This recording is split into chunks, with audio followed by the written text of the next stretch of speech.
Okay. So we just shifted from 2 mixes to a single species cover crop. And Kamar was asking about some of the decision making that goes into planting a cover crop or picking a cover crop. And in a lot of times, if the guy's after something simple and easy, we will basically kind of go to small grain can't hurt you. They have a fibrous root system. Any root system is going to make some sugar to feed the livestock in the soil. Soil are going to bloom. The soil livestock is going to bloom. They're going to be happier. Then it comes to the decision, okay, what type of single species small grain or single species pea or whatever we're going to use. And then we have a few tricks up our sleeve for California that work for us, don't necessarily work everywhere else. This is what they call a winter triticale. Triticale is a cross of wheat and rye. So the rye is really tough, takes salt and all that fun stuff. Triticale, wheat is kind of really likes to have ice cream ground versus tougher ground. So they crossed them a long time ago and trying to come up with something that will grow in almost any place and produce grain of wheat quality. There's a few varieties that'll do it, but it's still kind of tough. But on the other hand, we came up with a crop with a small grain crop that does a very good job at a lot of things. And then as a hybrid between winter wheat, winter rye, or spring wheat and winter rye, or whatever, we get a patchwork of different plant characteristics. So winter triticale is like a hard red winter wheat in the Midwest. It wants a cold treatment, just like cherries or some other tree crops would want. They need chilling hours.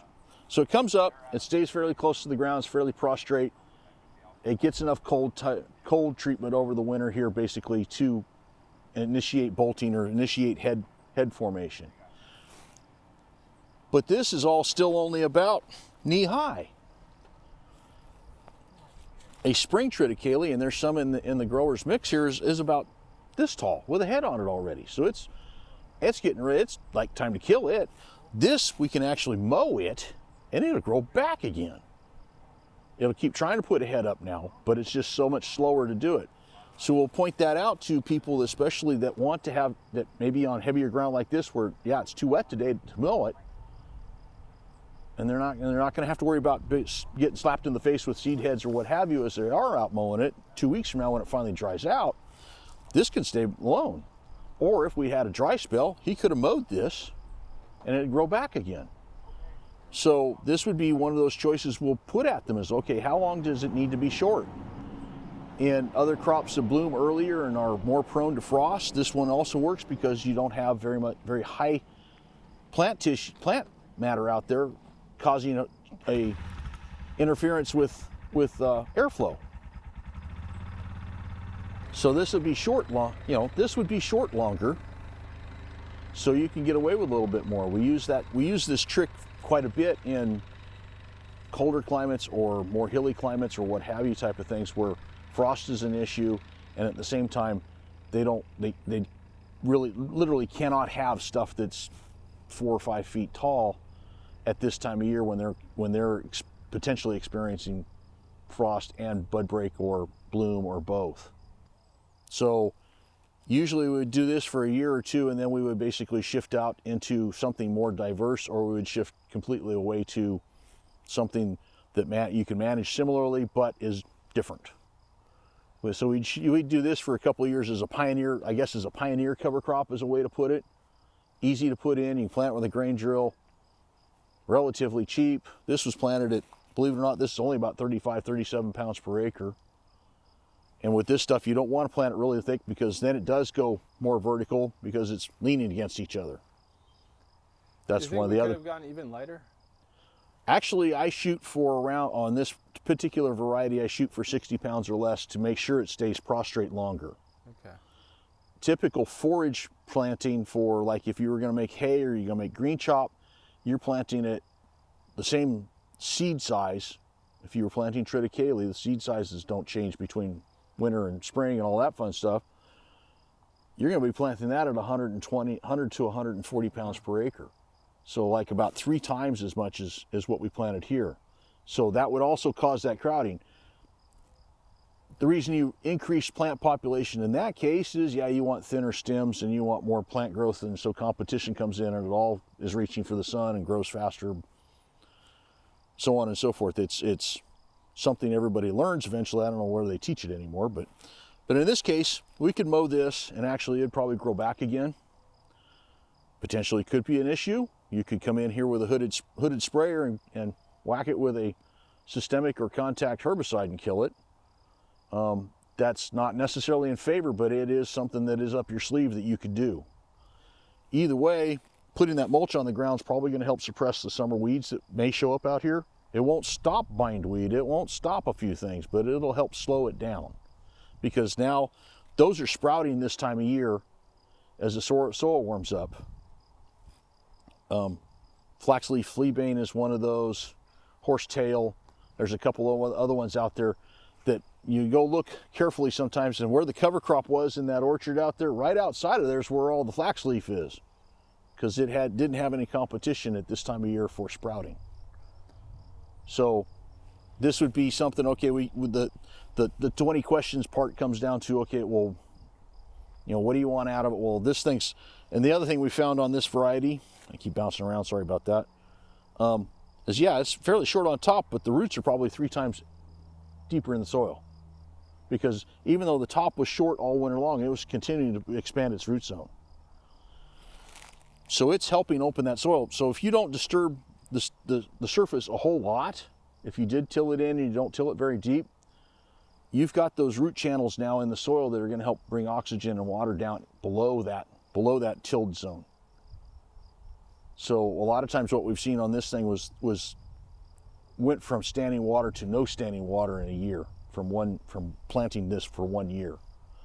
So you'd use this as your pioneer cover crop. Again, easy, cheap, easy to manage. It's not diverse. You don't have to make a whole lot of decisions about it. It's like, okay, well, it's yay tall and I don't want it any taller, let's kill it. Okay, away we go. In heavier soil like this, it may be a little tougher to kill. Sandy soil, yeah, one mowing even at this stage and you're probably going to knock it out. It's actually in flag leaf, early boot stage right now, versus, like I said, a spring triticale with heads on it already. So it's just a little bit later. Single species may be easier to manage in your decision-making process, but they don't necessarily bring all the benefits you're going to get out of a blend of species. So you could put a forage mix out here and kind of accomplish the same thing. It'd just be a whole lot of biomass. I've got a question for you about, so one of the things that's kind of talked about in the books is if you are worried about pruning or winter sanitation, you can plant every other row. And I know it's probably a little bit, would be extra work, but if you were going to put in a mix every other row and you could put a triticale in, you think you could get through, like blow, shake mummies, blow nuts, put prunings in there? Does that seem practical? No, it is practical. I've seen it done. I've even seen them chip brush over a cover crop and it comes back through it.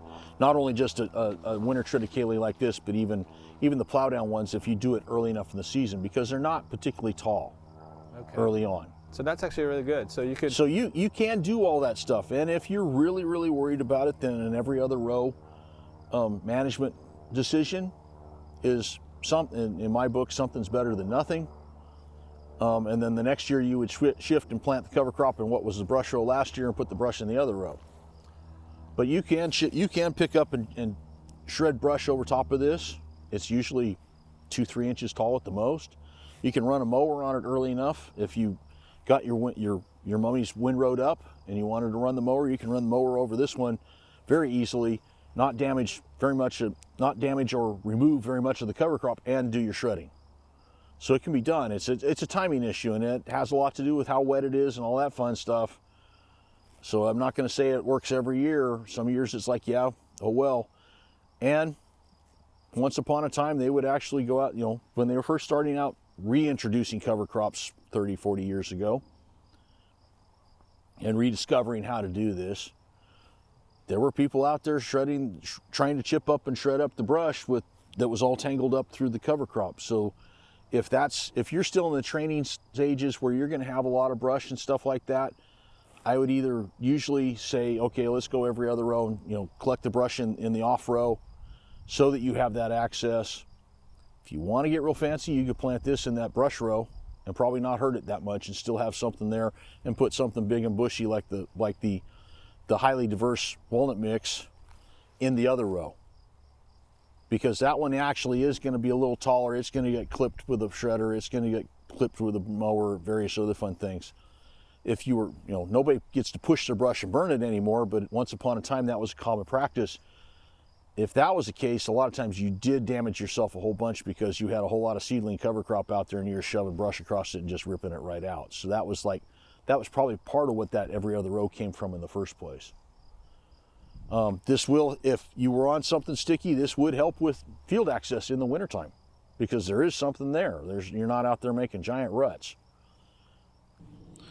Part of the reason to use something simple and cheap as a pioneer is you don't have to keep using it, and it's a good foot in the door because you get your mindset in management practices that you're going to have involved with this.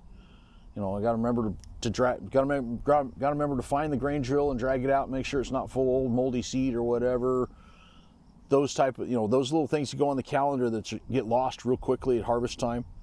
But I generally would say you want to progress from simple, and that would actually include, and then in vines a lot of times, or younger trees, younger vines, what I advocate is, okay, let's put in, instead of putting this in first, let's go put a biomass mix with fava beans and a bunch of stuff in there and plan on turning it in, especially in younger plants, because you're not getting a crop off them. You don't necessarily have to have that orchard floor set up to harvest off of.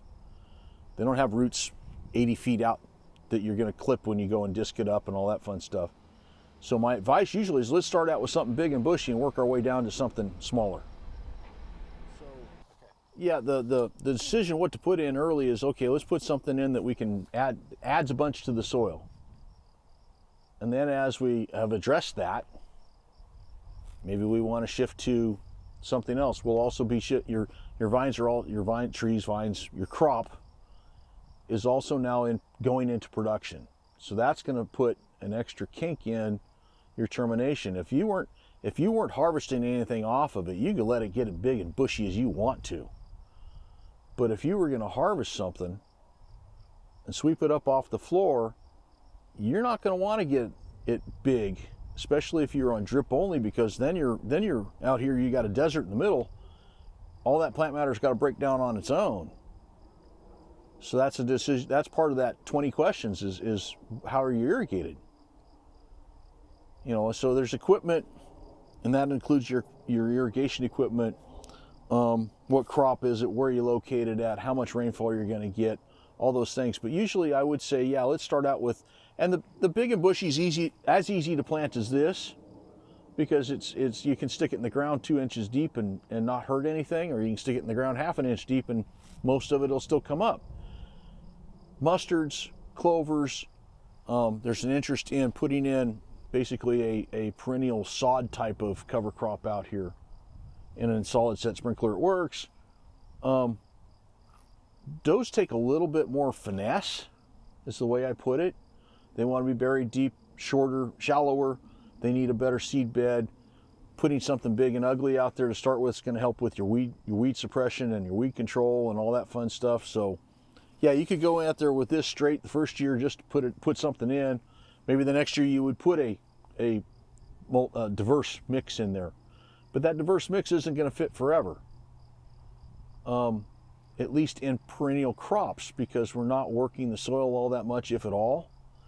In annual crops, what we're seeing is these diverse high legume mixes get used, but there's a tremendous amount of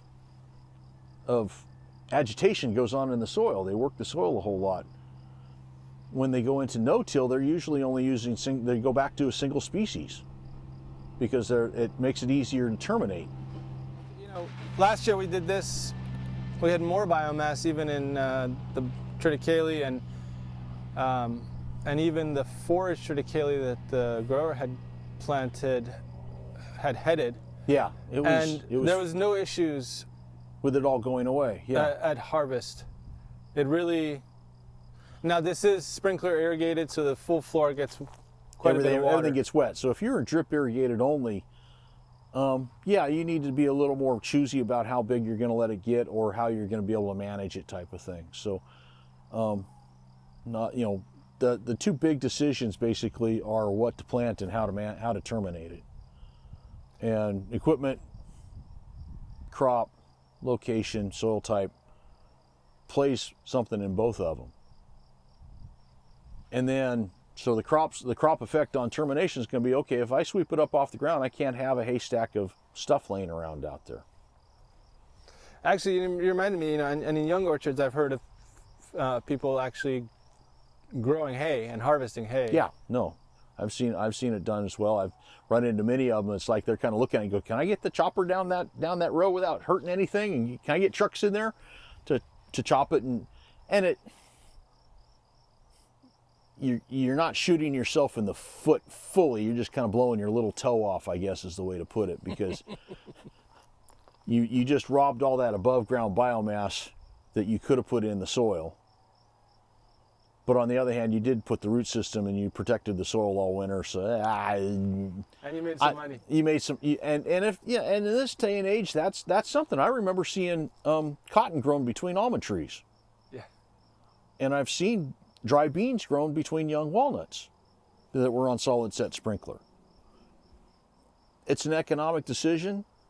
It is complicating. I've also been asked about trying to grow flowers in between grapes, and I go, okay, well, if you need to spray the bugs in the grapes, is that registered on the flowers that you were going to take to the cut flower market? I also got asked about organic barley production in between grapes, and I go, well, if you're not making enough money off your organic grapes, barley's not going to help you. And then in those cases, it's like, how am I going to harvest it? Other considerations have to be brought into it. So it's not. It's just like any other system. It's not cut and dried. Unfortunately, to say plant this and all your troubles will go away. You'll alleviate one problem, but half the time you find another one. People there are moving parts. Yeah, it's moving. Yeah, exactly. I mean, just like your trees are, just like your vines are. They're a live thing. You got to take care of them. You have to do stuff for them. They'll give you back what you got to have. But a cover crop is basically to feed the soil. So I think I said it last year, I'll say it again. If we aren't feeding our soil and we don't have tiny livestock in our soil, all we're doing is hydroponics, which we can do, but it's expensive.